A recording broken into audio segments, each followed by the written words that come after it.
present literature. What is the meaning of literature? What is the need of literature? What is the meaning of literature? How many kinds of literature? What is the power of literature? So in detail, I would like to call Abdul Haq Nadwi. Assalamu alaikum wa rahmatullahi wa barakatuh. I hope everything is going great. Sadly, in the next 10 minutes, when I will present my PPT, there are hundreds and thousands of students who are taking their exams in schools, colleges, and universities. And after some days, they will pass their exams or they will clear their exams. But mostly of them don't know about the literature. They don't know about the soul of literature. From the beginning till now, they studied hefty textbooks. They studied lots of books and books, literature, textbooks, but they don't have any idea what is the soul of literature and what author wants about the literature. My name is Abdul Haq. I am Alhamdulillah Hafiz, Alim and Fadil. I have done my hifz from Jamia Islamia Baitul Uloom, Phulpur, Allahabad. After that, I took admission in Madarasa Baitul Uloom, Raebareli, and I have completed my Alimiyat and Fadila post-graduation from Darul Uloom Baitul Ulama, Lucknow. Dear gents and guests, I have tremendous appreciation for unwavering support provided by my mentors, teachers, and family. So today I'm standing before you to talk about literature.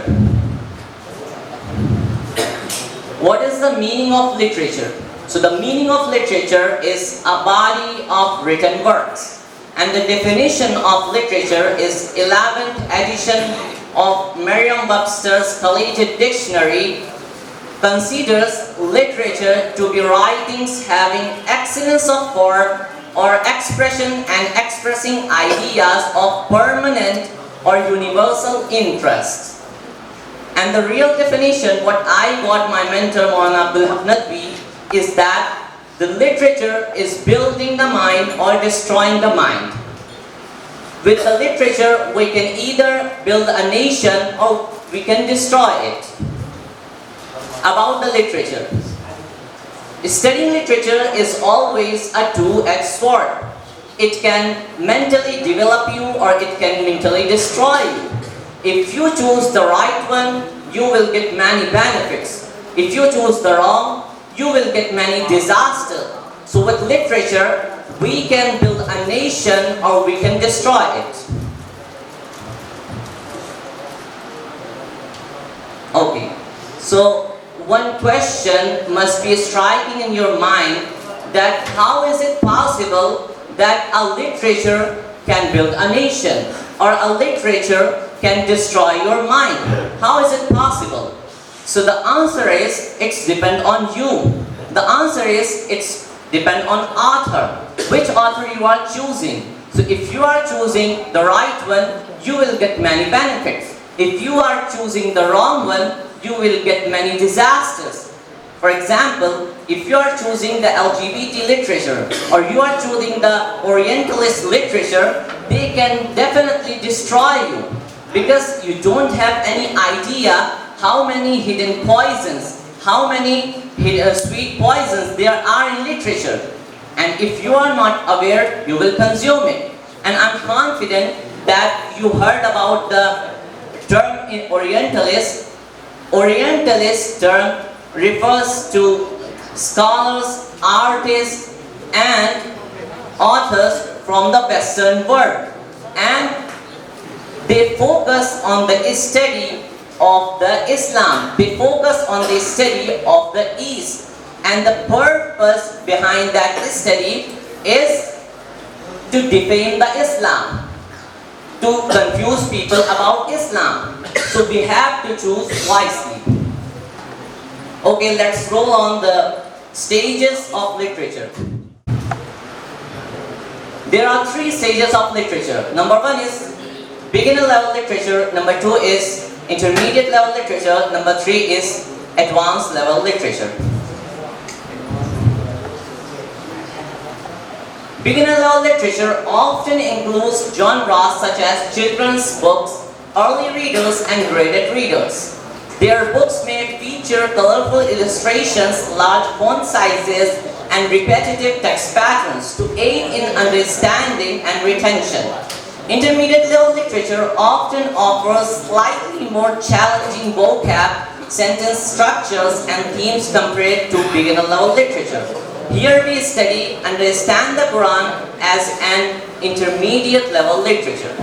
Advanced level literature refers to literary works that are typically more complex in the term of language structure, themes, and literary techniques. Here we study men and women around the messenger as an advanced level literature.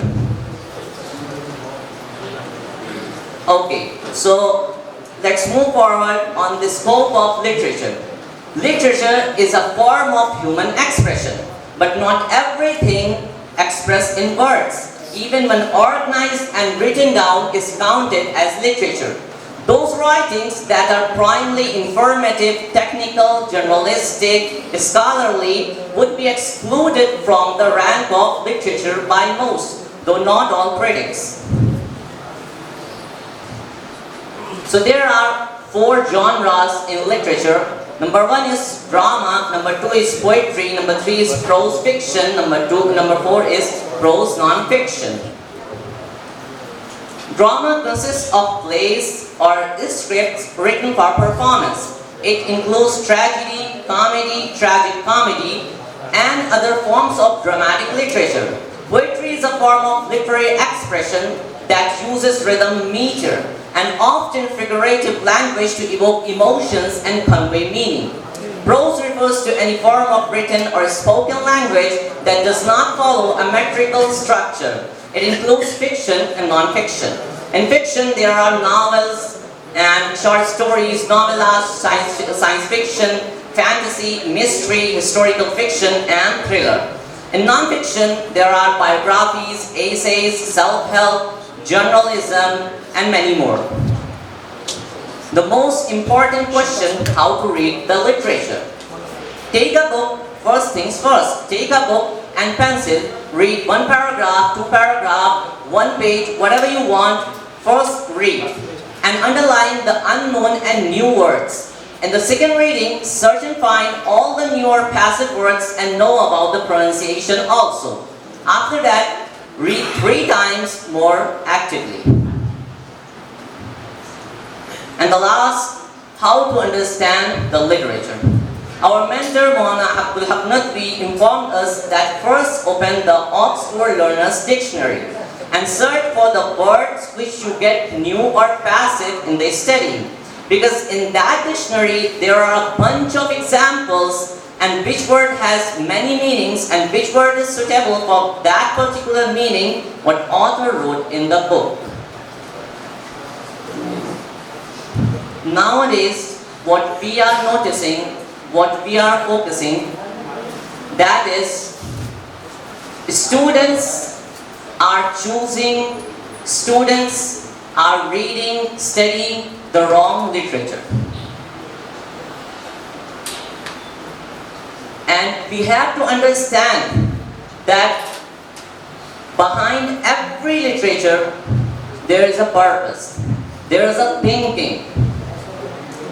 When writer writes a book, there is a purpose, there is a thinking. For example, any author wrote a book, and it is about self-help or history. So the purpose behind that book Author wants to show you something. Author wants to give you something. The purpose is to change people's life. If it is for history, so the purpose is to inform people about the real history.